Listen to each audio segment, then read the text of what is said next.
You and I have a dream that one day we live in a greener world. 아침에 버스에 내려서 했어 저거. Today's motion is this House would pay developing nations to protect their forests.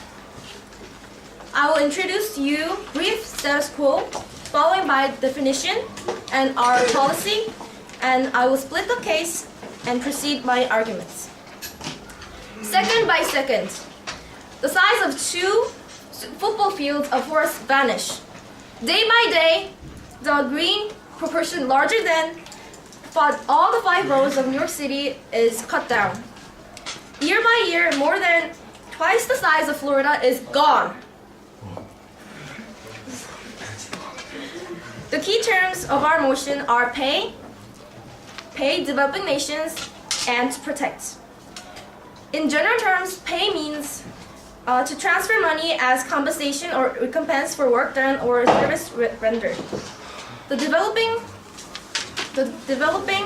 nations are the countries that are parts of the world or that poor or have few industries, such as Brazil, Indonesia, and Kenya. To protect is defined as to prevent someone or something from being harmed or damaged.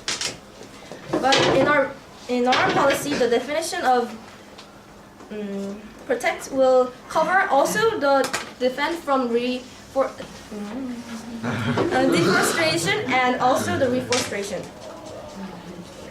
On the behalf of the proposition first team speaker, the main value of today is firstly environment, and secondly the development of the developing countries. Our policy is compensated reduction, practiced by the developed and industrialized nations funding, and according to the CO2 emission and donations from various organizations such as World Bank or UN, to pay the money that developing nations for specific uses as to protect environment or to sustain development. The payments that the developing nations will receive will correspond to the size of the remaining forest and the estimated future deforestation, and the approximate number of the trees they have. For further regulation, personnel is sent to overlook the whole procedure and the usage of monetary. And if the developing nations violate our rules, the funding will be cut back and they will be obliged to pay reparations. And our policy is covered by the government and civilians and the community for the whole benefit. Our policy will be backed up by the 3 arguments: environment, development, and do it yourself. The first speaker, me, will elaborate on protecting the environment, and the second speaker, fabulous Davio, will help elaborate on paying developing nations and creating do-it-yourself. And our wonderful third speaker, Daewon, will wrap up the case. Our policy is to protect the environment. In terms of climate change due to the carbon emission. The reality is that some of the most important forests in the world are being felled to exploit their resources or to make their way for cattle or other agribusinesses. According to Energy Saving Fund Trust, the clearance and burning of the forest, of the trees, and the change in the land use is emitting a fifth of the greenhouse gas blamed for the climate change. Trees that are not only the source of oxygen, but also the storation for heat trapping carbon dioxide, releases carbon dioxide when they are rotten or they rot or are burnt. Countries around the world should understand that we cannot delay action on battling the climate change. Forest protection is one of the most cost-effective methods available to fight climate change. If we don't...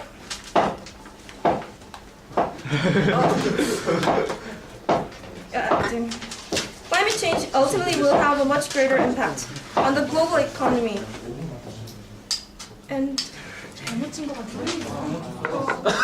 나 저를 산 Sorry about that, you're still in order. if we don't take action now, climate change ultimately will have a greater impact on the global economy and the natural resources we all depend upon for arrival. And as an example of our policy that is being practically practiced upon for forest carbon partnership facility, which is building capacity for countries to earn compensation through carbon markets for reducing greenhouse gas emissions by reproducing deforestation and forest degradation. This is already being done in the world, and the donations from various organizations such as the World Bank has donated $100 million. Until now, I have elaborated on my speech as the practicality and the necessity of our debate. This House would pay developing nations to protect their forests. Please vote for our proposition team, and thank you.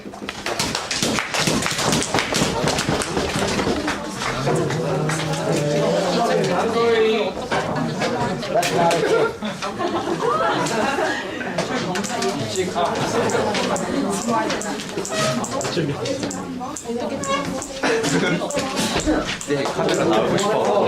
어머니 카메라 취한.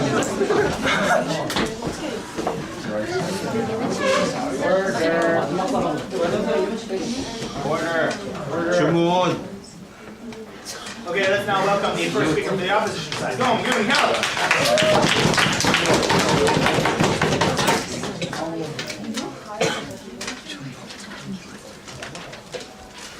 Geography plus tourism equals geotourism, which means that we will combine geographical distinctiveness and tourism to save the rainforest. Good afternoon, ladies and gentlemen. Welcome to the interesting debate about how to prevent the deforestation and how to boost the local economy. I, as the first speaker of the opposition side, will start by reporting the outrageous claims made by the proposition. And the proposition side said that they will compensate the reduction payments will correspond to the size of the remaining forest. And it means that countries with small fraction of forest left will get almost no funding despite their effort to save the remaining rainforest. And also, they said if the protecting of rainforest is failed, and they will cut back the funds. And then people will turn to deforesting activities for living. And how are they gonna save the rainforest from deforestation? QI. No, sir. No, ma'am. No, ma'am. Ladies and gentlemen, the status quo of the rainforests in developing countries are devastating. Direct reasons such as logging, the construction of dams, cattle ranching, and slash and burn farming are significantly damaging the rainforests in such countries. Countries such as Brazil, Peru, and Colombia, which includes the largest rainforest of the world, the Amazon rainforest, suffer a great deal of this deforestation from mainly the logging industry. Statistics show that rainforests have once covered the 14% of the total Earth's surface. However, they cover merely 6%, and what is more tragic is that mere 6% will be fully devastated in 40 years. The current rate of deforestation is 1.5 acres per second, which means that 6,070 pounds of rainforest is being destroyed every second you breathe. 6070, ladies and gentlemen. It means that 200 to 300 times more of your average house. Gentlemen, ladies and gentlemen, in every 1 second you breathe. As I reported earlier, funding for governments won't help, ladies and gentlemen. In countries like Colombia, where the government is severely corrupted, we cannot even trust that the funding is used to protect the rainforest or invested in deforesting industries just for the profit. We cannot, no ma'am. We cannot even trust that the funding is actually used in something, or the funding is just going into the hands and pockets of the government officials. Moreover, countries such as Malaysia even reject the funding, claiming leave us alone. Point, sir. No, ma'am. So, as an alternative, our team will introduce geotourism for solutions. Then, what is geotourism? Geotourism incorporates the concepts of sustainable tourism, that these destinations should remain unspoiled for the future generations while allowing for enhancements that protects the character of the local. In short, geotourism is a type of tourism that emphasizes the distinctiveness of its local and that benefits both visitors and residents alike. Point, sir. No, ma'am. Then why is geotourism so necessary for the developing countries rather than funding for the Why? government? No, ma'am. The answer is simple. It is because the geotourism is synergetic. No, sir. It involves the community, thereby creating integrity of the local people, and most importantly, it benefits residents economically. Point, sir. No, sir. No, ma'am. The geotourism is synergetic. All the elements of geographical character together create a tourist experience that's richer than the sum of its parts, appealing to visitors with diverse interests. It does not use the rainforest alone for its source. It embraces the cultural heritages of the local community and other tourist sites of the community, which will provide great tourism product. Also, it involves community and fortifies integrity of the local people, which means the local business and civic groups will work together to promote and provide a distinctive, exotic tourist experience. And lastly, geotourism provides economic benefits to residents. Economic benefits, ladies and gentlemen, which means out of order. Which means the local people do not have to log, do not have to slash and burn, do not have to moo the cows. In other words, travel businesses will do their best to use the local workforce, services, and products and supplies. When the community understands the beneficial law of geotourism, it becomes an incentive for both environment and local and residents themselves. Geography plus tourism equals geotourism, ladies and gentlemen. Ladies and gentlemen, geotourism is the only way to save the rainforest from deforestation, to save the poor farmers of the developing countries, and to save the lung of the world. Thank you very much.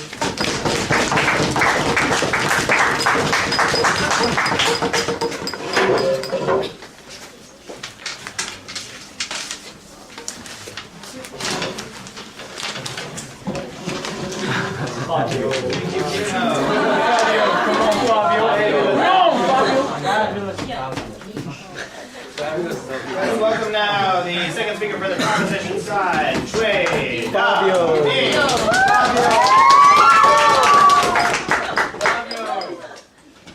You and I have a dream that one day we will live in a greener place. Good afternoon, ladies and gentlemen. I am the second speaker for the proposition side under this motion that this House would pay developing nations to protect forests. Now, before I move on to our policy, I'll just make some rebuttals about the awkward points made by the opposition side. Now, they came up with so-called alternative policy, but is it really an alternative? No. An alternative is something that can be a substitution for the other. But think about it, ladies and gentlemen. Can't we carry out their policy, their so-called alternative policy, if, as by our policy, we pay the developing nations? No. Think of the term mutual exclusivity, ladies and gentlemen. Now I'll move on to our own policy. Starting from the second argument. Second, paying promotes developing nations' development. This makes our policy beneficial. With the money they receive, developing countries can allocate their budget into categories under specific usage, allowing themselves to make plans for economic and social development, specifically of building infrastructures. Now, first, economically, they can build factories and increase the amount of investment in certain kinds of industries. According to CNN, economic infrastructure contributes to the economy in two ways. First, large-scale expenditures for public works increase aggregate demand and provide short-run stimulus for the economy. And second, it serves as an input into private sector production, thus augmenting productivity and output. Now, socially, They can provide poor people opportunities to overcome poverty. The money can be directly used on poverty relief of individuals, or else it could be used on building social infrastructure such as education opportunities and healthcare systems to the poor. Now, according to CNN again, when the amount of education the average worker received increased just 2%, only 2%, ladies and gentlemen, after 30 years, it became the source of 23% of growth of total national income and 42% of growth of real national income per person employed. Now, overall, our policy by paying developing nations not only can solve immediate economic and social problems, but also can lead to long-term development through constructions of infrastructures. Let's get to our third argument. Third, paying leads to DIY. DIY is an abbreviation for do-it-yourself. In political terms, it is when a country is able to make and carry out plans without aid from other nations. DIY works as a strong positive incentive to developing countries. As I've said before, paying provides developing countries opportunities for long-term development through infrastructures. While infrastructures work as a starting point of long-term development, if developed nations need extensive help when they disappear, developing nations cannot do anything independently. However, our policy, because it gives developing nations DIY approach to problems, ensures continuous and long-term sustainable development. POIs. No, sir. It can solve the problem and at the same time respect the decisions of developing nations. Remember, paying developing nations to protect forests is different from charity. Industrialized nations already have developed through destroying the environment. Now is the time for them to be responsible for their past actions. By paying, developed nations are actually respecting the developing nations because paying gives these countries their own choices and plans for what to do with the money.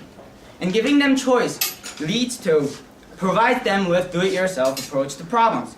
These nations with do-it-yourself approach will be able to compete globally because they can stand by themselves without further help in the future. Now, thank you for listening, ladies and gentlemen, and remember this term, mutual exclusivity, and why their policy fails and our policy stands. Thank you.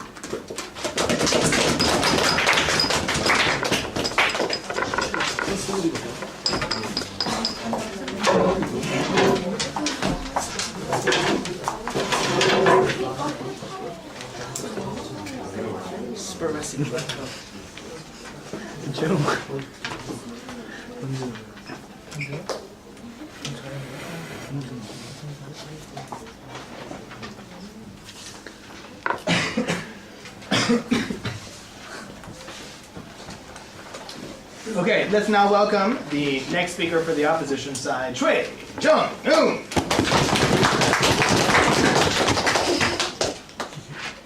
Geography plus tourism equals geotourism. Good afternoon, ladies and gentlemen.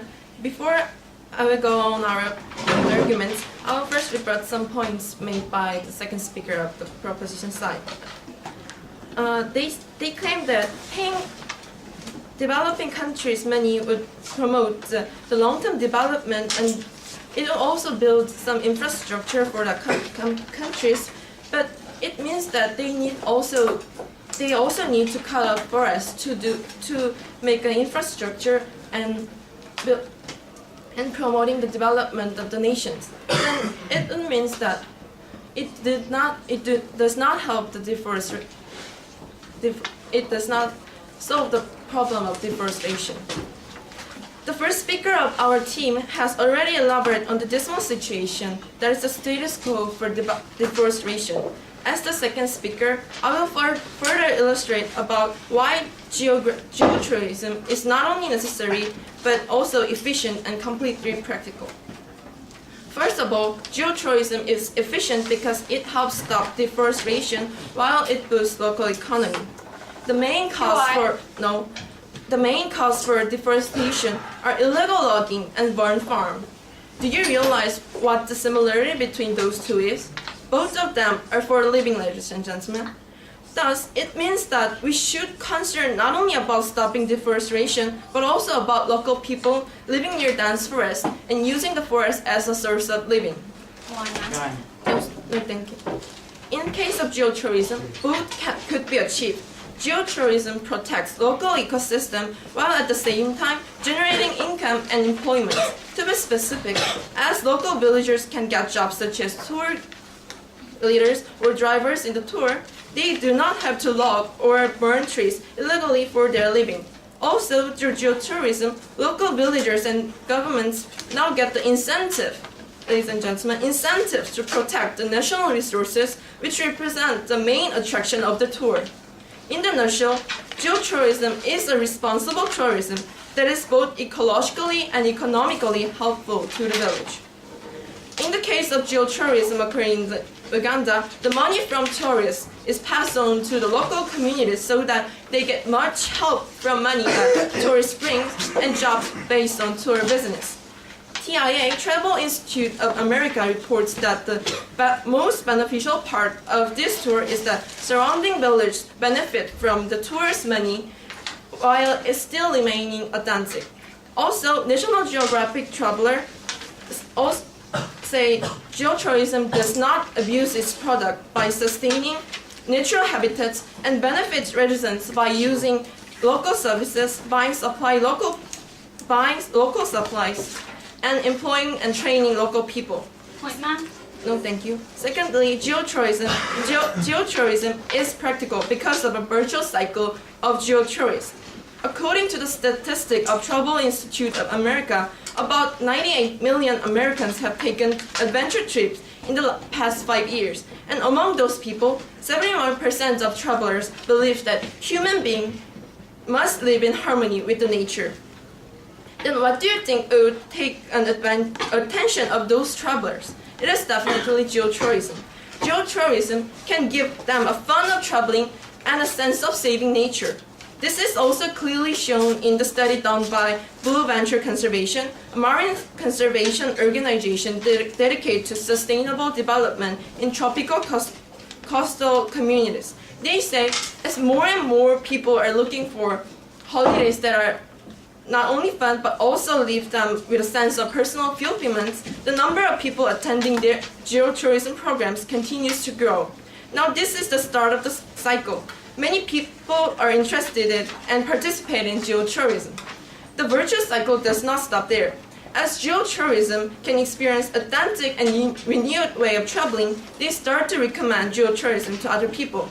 According to the geotourism study done by TIA, 61% of tourists believe that their experience was better when their destination preserves its natural sites, and half of all travelers think that other people should pay more attention to programs like geotourism. Thus, as a lot of people are newly participate in geotourism, and also a lot of people are participate again in geotourism, a virtuous cycle of geotourism would make it not only necessary and beneficial, but also completely practical. In conclusion, our team seeks to remedy deforestation by activate geotourism. I have thus far outlined reasons why geotourism as a solution to deforestation is not only necessary, but also efficient and practical. In other words, depending on your action, a smart change for the better environment is perfectly attainable. Yet for those who still view our policy with much doubt, I assure you that there is little to worry. Geotourism is a smart and possible solution to deforestation that will preserve the environment while helping the local villager sustain their life. Thank you for listening.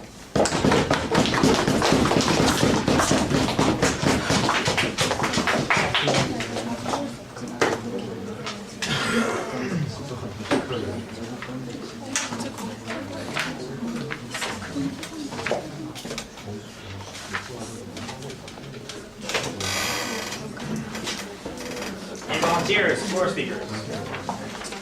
1, 2. Off.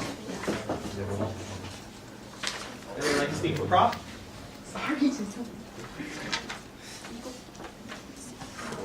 Junho. Didn't hurt me a lot. Sorry, Junho will be prop. Sai will be off.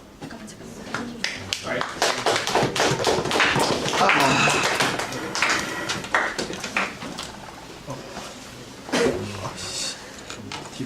뭐를 어떻게 해야 하는지. First of all, I want to point out that all of the opposition side team guys have rejected all the POIs, and I consider that as they are not prepared to answer the propositions.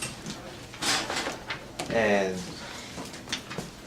yes, I like their points of repeating their points and citing examples of specific examples of government. Stop laughing. Yeah, thanks.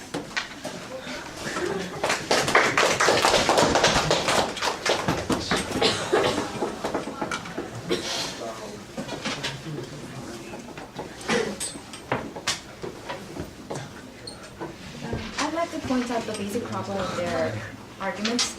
They say that industrialized nations will pay for the developing nations to protect the forest actually, but I think that they need to provide some kind of motivation or incentive for the developed nations to actually pay the developing nations to protect their forests, because they say that they will make this policy as DIY approach, and actually if developed nations pay for the developing nations, they need some kind of, they pay them to gain a little bit of control over their government. But if they actually cut out that incentive, I don't think they will actually pay for the developing nations. And another point is that they actually have to prove that the developing nations that deforestation is not effective than making social infrastructure or any kind of economic infrastructure.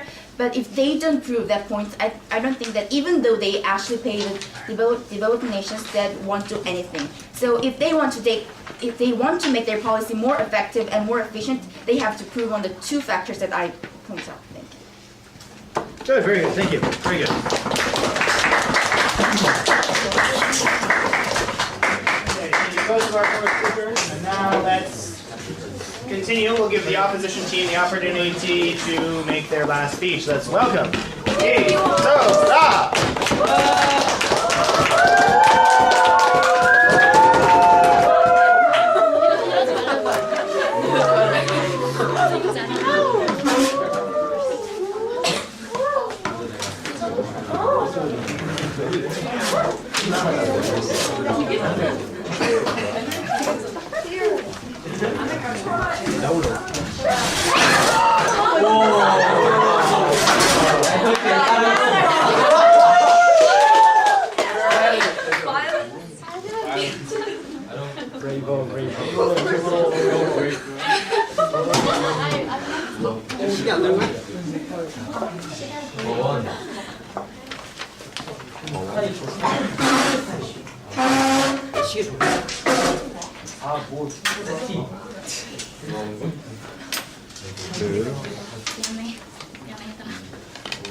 May I start?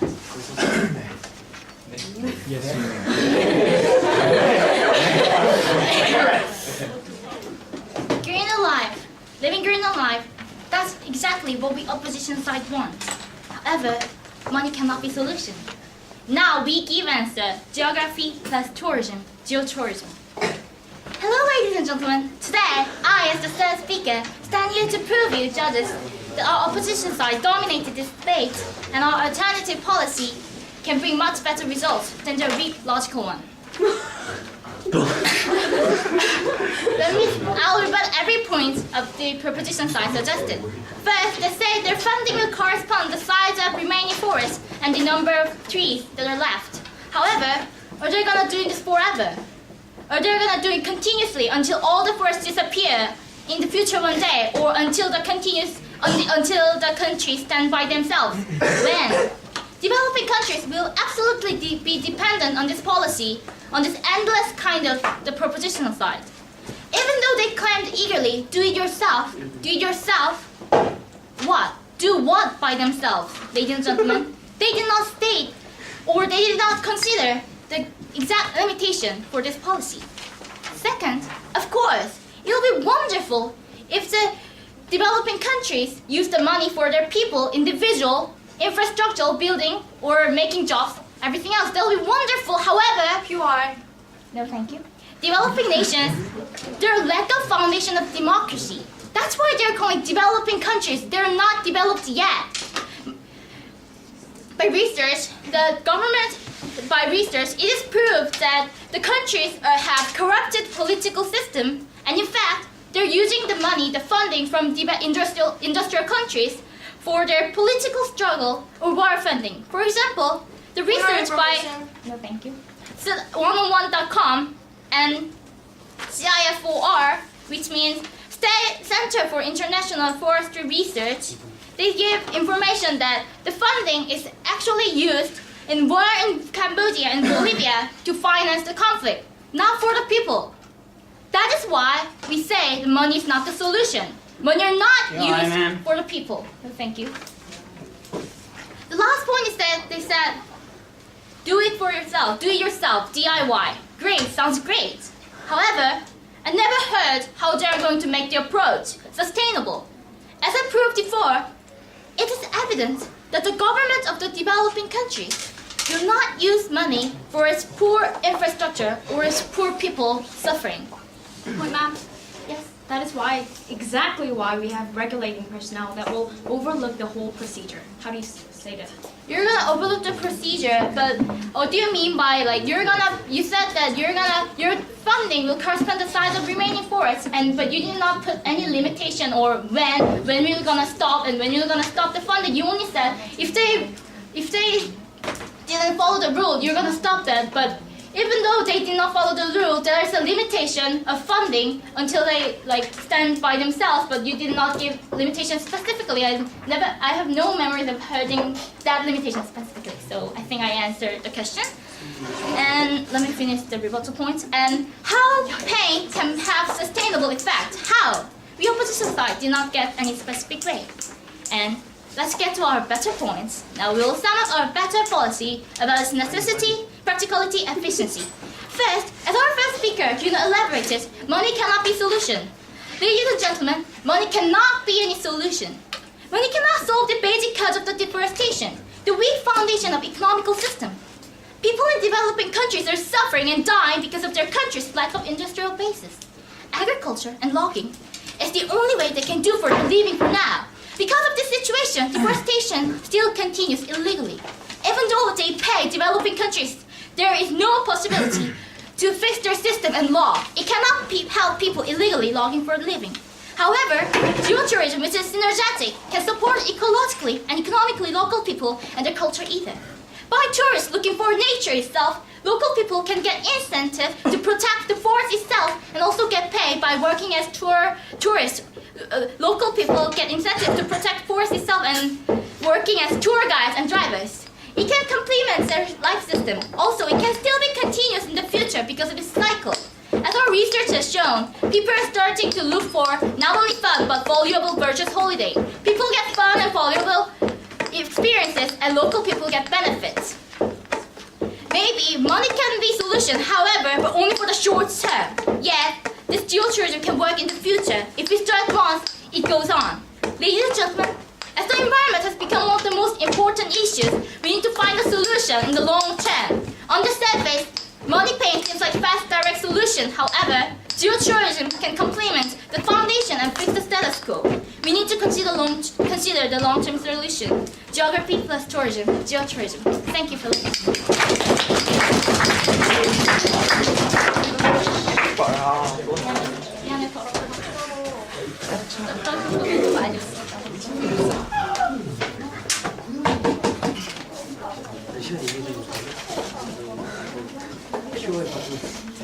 Okay, let's welcome now the last speaker for today's debate.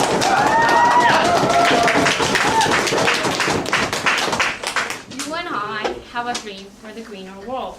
Now, their policy was pretty good, but only that good. Now, the most crucial fault that opposition have made is that the two policies are not mutually exclusive. Ecotourism has its merits. Let's do it together and bring about better results. So, after all the debate, the effect of such policies can be categorized into two categories. The effect that it will have on the environment and the effect that it will have on the development of developing nations. And on environment, opposition came up with geotourism. And there is no direct link to prohibit logging and deforestation between ecotourism. On the one side of the forest, they can bring down trees, cut down more trees, and on one side, they can do so-called geotourism. Oh, it's beautiful. It's this left? Okay, but this is beautiful. That is not the solution here. In our case, brings about the governmental help and help of NGOs, while geotourism never mentioned any sources of regulation. No, it almost sounds voluntary with no specific means. Their intention is to make the forest famous, not save the forests. And on to the second clash of development of developing nations. They're pretending help that, in fact, they're giving very low quality help. All the population, according to their policy, have to rely on sole industry. Geotourism may be good when it's one of the industries, but not if all the people are a tour guide. And there will be more tour guides than tourists. Okay. And what if natural disasters happen in unprepared developing nations? They will starve to death. No. And they also said that Malaysia rejected help, but Malaysia, Indonesia, Brazil, where most of deforestation is taking place, actually agreed to this plan and brought F8 meeting that calls the developed nations to provide money, which developed nations have agreed already with UNEP, UN Environmental Program, and IMF and World Bank. So that's the source of money there. Yes, sir. You said earlier that you will enable poor countries to build factories, but do you really think the factories will save forests and environment? And also, can you prove the funding given to certain country is fully used to save the rainforests? Yes, we have regulating personnel that will overlook the whole procedure with UN's help, IMF's restrictions, and World Bank's regulation. I think that's enough. And geotourism is bound to locate near forests and then nature. However, aren't they gonna harm nature in some way with more lodgings, more facilities to accommodate the tourists? And for the local people, we have shown real good consideration for the local people. Instead of 5 cents an hour cutting trees job, we're gonna provide them $5 an hour working at a factory or working at a school or working at a hospital. So, no ma'am. And proposition did not ignore but ensure the rights to develop and the right ways to develop. And we'll let them stay no longer with simple exploitation of natural resources that is bound to get depleted someday. Now, so they thought geotourism and this policy was mutually exclusive. They were wrong. They thought geotourism could work for all the countries, including Brazil, Argentina, Indonesia, Malaysia, and the list goes on. They were wrong. And they assumed that geotourism is ecotourism. They were wrong. Proposition spoke for developing nations and for environment.